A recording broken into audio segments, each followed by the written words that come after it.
కేసీఆర్ లో జరిగినటువంటి అవకతవకల మీద విద్యార్థులతో మాట్లాడడానికి ఇక్కడికి రావడం జరిగింది.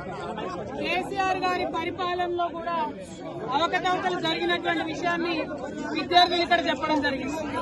ఆనాడైనా ఈనాడైనా విద్యార్థులతో ఎప్పుడైనా వాళ్ళకు న్యాయం జరగాలనే కోరుకునే వాళ్ళం. మేము తెచ్చుకున్నదే తెలంగాణ విద్యార్థులకు, తెచ్చుకున్నదే తెలంగాణ యువకులకు ఉద్యోగాలు కావడానికి కోసం. ఒకవేళ ఇదివరకు జరిగినటువంటి అన్యాయాన్ని చూసే విద్యార్థులు ప్రభుత్వాన్ని పోగొట్టినన్న విషయం మీరే చెప్తున్నారు ఓపెన్ గా, దానిలో వేరే ఒపీనియన్ లేదు.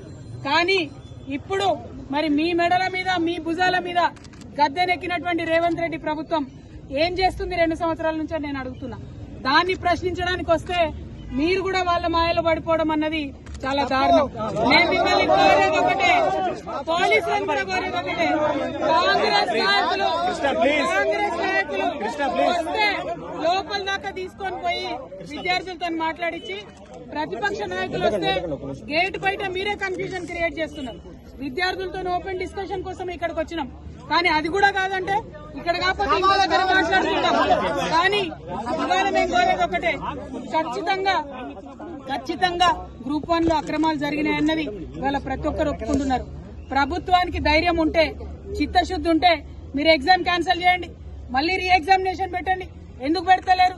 ఎందుకోసం దాచిపెట్టుకుంటున్నారు? ఒకవేళ అంత న్యాయం ఉంటే అర్ధరాత్రి ఎందుకు ఇస్తున్నారు మీరు అపాయింట్మెంట్ ఆర్డర్లు? ఇచ్చినటువంటి అపాయింట్మెంట్ ఆర్డర్లలో కనీసం ఇక్కడున్న ప్రతి విద్యార్థి ఛాలెంజ్ చేస్తున్నాడు, మా పేపర్లు మేము ఇస్తాం, మీరెవరైతే ర్యాంకర్స్ ఉన్నాయో వాళ్ళ పేపర్స్ ఇవ్వమని అడుగుతున్నారు. ఎందుకు వెనక్కిపోతుంది ప్రభుత్వం? ప్రతిభ ఉండి ధైర్యం ఉండి కరెక్ట్ గా ఎగ్జామినేషన్ రాసినటువంటి విద్యార్థులు ఛాలెంజ్ చేస్తుంటే ఎందుకోసం ప్రభుత్వం వెనక్కిపోతా ఉంది? మేము ఇవాళ కోరేది ఒకటే, అర్హత లేని వారికి ఉద్యోగాలు రావడానికి వీల్లేదు. ప్రత్యేకంగా ప్రెసిడెన్షియల్ ఆర్డర్ ని తుంగలో తొక్కి నాన్ లోకల్ పేరు చెప్పి 8 మంది పైచిలకు ఆంధ్ర ప్రాంతం వాళ్ళని తీసుకొచ్చి ఉద్యోగాలు ఇచ్చారు. మేము ఆంధ్రోళ్లకు ఉద్యోగాలు రావాలని ఉద్యమాలు చేయలే, తెలంగాణ బిడ్డల కోసం ఉద్యమాలు చేసినాం. మా వల్ల తప్పై ఉండొచ్చు, ఆ ప్రభుత్వంలో నేను కూడా భాగస్వామిగా ఉన్నా, తప్పు జరిగి ఉండొచ్చు. మనలో మనం తెలంగాణలో తప్పు సరిదిద్దుకోవాలి. అంతేగాని ఇవాళ ఆంధ్రోళ్ల కోసం తలవంచినటువంటి ప్రభుత్వాలు ఆంధ్రోళ్లకు ఎట్లా ఉద్యోగాలు ఇస్తున్నారు? ఆ విషయాన్ని గుర్తించండి, ఆ విషయాన్ని గమనించండి. తప్పులు మనం చేద్దాం, అవసరమంటే మనమే సరిదిద్దుకుందాం. ఇంకొక అంశం, ఖచ్చితంగా అవినీతి జరిగింది, ఖచ్చితంగా ఉద్యోగాలు అమ్ముకున్నారు. ఇవాళ కాకపోతే రేపు ప్రూవ్ అవుతుంది. కానీ ఇవి ఫేస్ చేసే ధైర్యం లేకనే ముఖ్యమంత్రి గారు కోర్టులకు పోయి, డివిజన్ బెంచ్లకు పోయి, సుప్రీంకోర్టుకు పోయి పేద విద్యార్థులతోని ప్రభుత్వం తలబడుతుంది. న్యాయమా ఇది? కరెక్టేనా? ఒక్కొక్క లాయర్ లక్షలు తీసుకొని వస్తాడు, అటువంటి వాళ్ళని తీసుకొచ్చి మీరు పేద విద్యార్థుల మీద ప్రయోగిస్తారా? మరి ఇవాళ అదే విద్యార్థుల దగ్గర రాహుల్ గాంధీ వచ్చింది.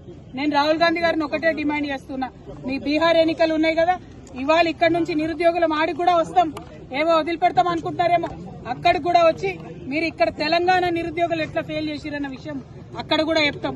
మీరు ఎక్కడికక్కడ ఏ రాష్ట్రంలో ఆ రాష్ట్రంలో విషయాలు చెప్పుకొని బయట పెడతాం అనుకుంటున్నారేమో, అట్లా కుదరదు. తక్షణమే ఎగ్జామ్ రద్దు చేయాలి. కేవలం గ్రూప్ 1 కాదు, ఏ ఒక్క విద్యార్థికి ఏ ఒక్క అభ్యర్థికి నష్టం జరిగినా ఊరుకునేది లేదు.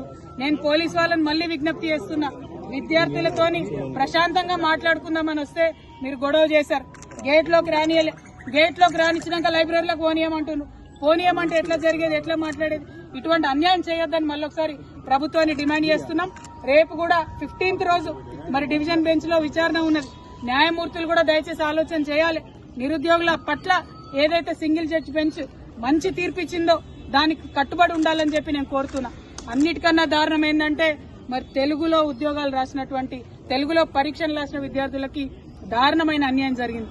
ఈ మొత్తం నష్టపోయిన వాళ్ళలో పోలీసు వాళ్ళ పిల్లలు కూడా 50-60 మంది ఉన్నారు. మరి మీరు ప్రభుత్వ ఉద్యోగాలలో ఉన్నారు, మీ పిల్లలకు ప్రభుత్వ ఉద్యోగాలు వస్తలేవు. అటువంటి ప్రభుత్వాన్ని ఎందుకు మీరు రక్షిస్తా ఉన్నారని పోలీస్ మిత్రులను కూడా కోరుతా ఉన్నాను. తెలుగు ఉర్దూ మీడియం రాసిన వాళ్ళకు కూడా అన్యాయం జరిగింది. వీటి మీద పోరాటం చేయడానికి ఇక్కడికి వచ్చిన తప్పితే ఇంకోటి లేదు. ఇదివరకు ప్రభుత్వాలు అన్యాయం చేసినందుకే ప్రభుత్వాలు మారినాయి. ఈ ప్రభుత్వం అన్యాయం చేస్తే ఈ ప్రభుత్వం కూడా నిలబడదు. జాబ్ క్యాలెండర్ ఏదైతే ఇస్తామని చెప్పినారో అది ఇవ్వాలని కూడా డిమాండ్ చేస్తున్నాం. 2 లక్షల ఉద్యోగాలు ఇస్తామని చెప్పిండ్రు, 50,000 పాత నోటిఫికేషన్లే మళ్ళీ ఇచ్చిండ్రు. మరి కొత్తగా ఒక్క ఉద్యోగం కూడా వేయలేదు. ఎందుకోసం అని చెప్పి క్వశ్చన్ చేస్తా ఉన్నాం. ఇది ఇక్కడితో వదిలిపెట్టబోము.